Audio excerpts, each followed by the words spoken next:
ধূমপান ও মদ্যপান স্বাস্থ্যের পক্ষে ক্ষতিকারক।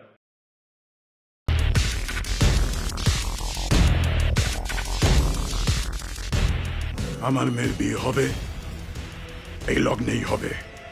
তোর নেমন্তন্ন রইল, মনে রাখিস। বললাম তো, বললাম। কে বিয়ে করবে আমার মেয়েকে? কে বিয়ে করবে? কে বিয়ে করবে আমার মেয়েকে? কে বিয়ে করবে? তুই বিয়ে করবি?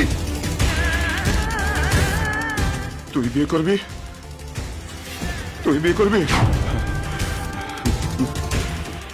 তুই আমার মেয়েকে বিয়ে করবি? তুই